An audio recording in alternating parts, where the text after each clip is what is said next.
C'est la fin d'un bras de fer de 6 mois. La Commission européenne a annoncé lundi qu'elle renonçait à autoriser le rosé dit de coupage. On ne pourra donc pas mélanger du vin rouge et du vin blanc pour fabriquer du rosé. C'est la victoire du vignoble français et du vignoble italien en particulier, qui ont fait valoir leur bon droit d'appellation d'origine contrôlée, d'appellation d'origine protégée. Et c'est vrai que c'est réconfortant pour nous. Ça veut dire qu'on peut aligner de la qualité et aligner derrière un savoir-faire. Alors, effet post-élection européenne, décision opportune en pleine campagne pour le renouvellement de la présidence de la Commission. Peu importe, répondent les viticulteurs, satisfaits du fait que leur rosé va bel et bien pouvoir continuer à être élaboré par la seule macération du raisin noir. Une technique qui semble d'ailleurs combler le consommateur. Ces dernières années, le rosé est le seul vin à avoir vu sa consommation progresser.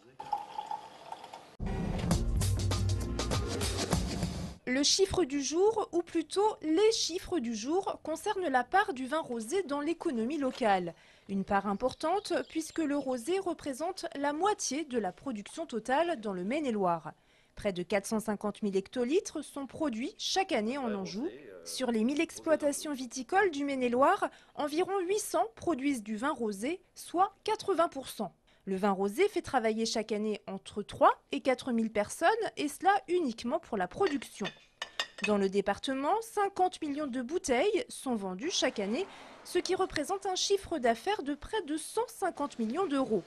Enfin, dernier chiffre concernant l'export du vin rosé, il représente 25% du chiffre d'affaires global. Parmi les plus friands du vin rosé, les Belges et les Anglais. L'inquiétude, c'est celle des agents du SDIS du Maine-et-Loire, le service départemental d'incendie et de secours. Ce matin, une trentaine de pompiers professionnels ont manifesté devant les grilles de la préfecture à Angers.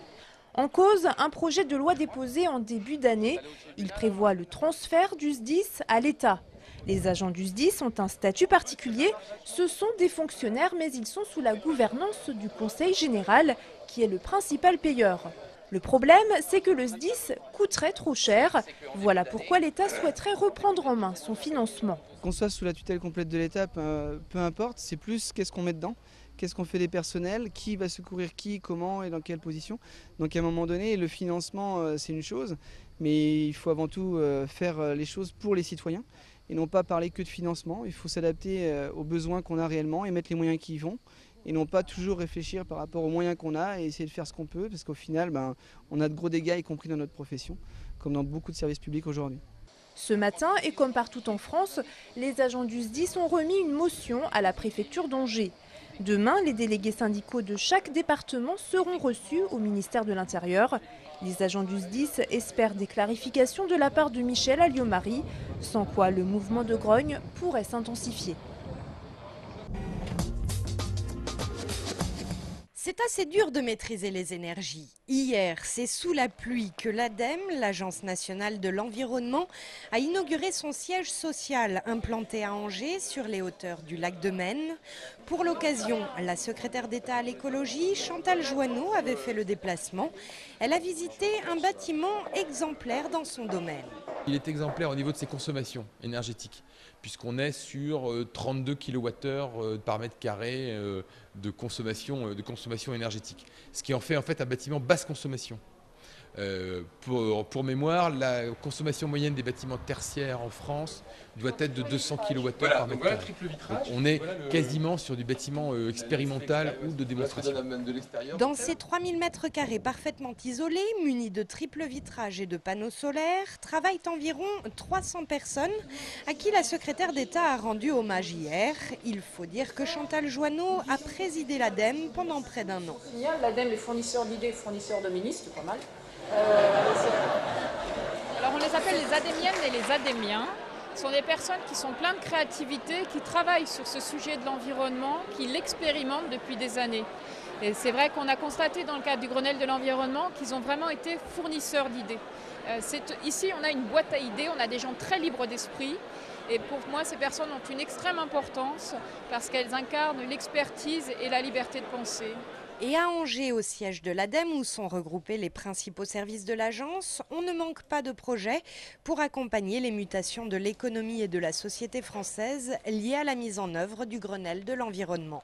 On travaille sur la mise en œuvre d'énergies renouvelables, sur l'efficacité énergétique, sur un plan déchets, sur la recherche, puisqu'il y a un énorme fonds démonstrateur pour accompagner les industriels, pour faire les sauts technologiques nécessaires à ce qu'on appelle la réussite du facteur 4, qui est la réduction par 4 de nos émissions carbone d'ici 2050.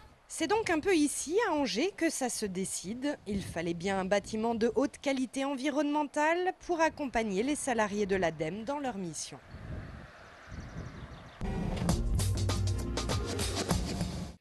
Il s'appelle Antoine Lataste et il sera à partir du 1er septembre prochain le nouvel administrateur du château d'Angers. Il remplacera à ce poste Gérard Sieslik qui a été nommé à Azay-le-Rideau voici quelques semaines.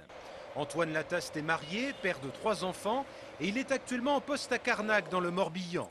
Antoine Lataste se réjouit de sa nomination à Angers, dans un château qui est selon lui un site exceptionnel, implanté au milieu d'une agglomération qui dispose d'énormes ressources culturelles. Fin de citation. À découvrir en ce moment, salle Chemelier, l'expo Angers d'une rive à l'autre. Elle propose une plongée dans l'histoire des rapports entre la ville et la Maine. Car voilà, comme beaucoup de villes, Angers s'est construite autour de son fleuve avant de finir par lui tourner le dos. Dans les années 70, l'arrivée des voies sur berge est considérée comme un accident de l'histoire. Il a plus ou moins coupé la ville en deux, le centre qui regarde vers le haut, la Doutre dans l'autre sens. Dans les 15 ans à venir, Angers va tenter de rattraper son retard et comme Nantes ou Bordeaux l'ont très bien réussi, de reconquérir la Maine. Progressivement, nous devons lui rendre la ville à sa rivière et transformer cette rivière en une rivière de ville qui est importante. C'est-à-dire que les Angevins doivent pouvoir se promener le long de la rivière, avoir des activités le long de la rivière, retrouver les deux côtés de la rivière qui étaient coupés et qui sont coupés par cette largeur autoroutière et faire en sorte que la ville retrouve sa cohérence et se réunisse. Premier signe du retour de ce trait d'union, l'arrivée du pont du tramway qui reliera les deux rives. Ce pont d'ailleurs n'a pas encore de nom et Angers-Loire Métropole lance un appel pour lui en trouver un. En attendant, l'expo d'une rive à l'autre est visible jusqu'à la fin du mois d'août.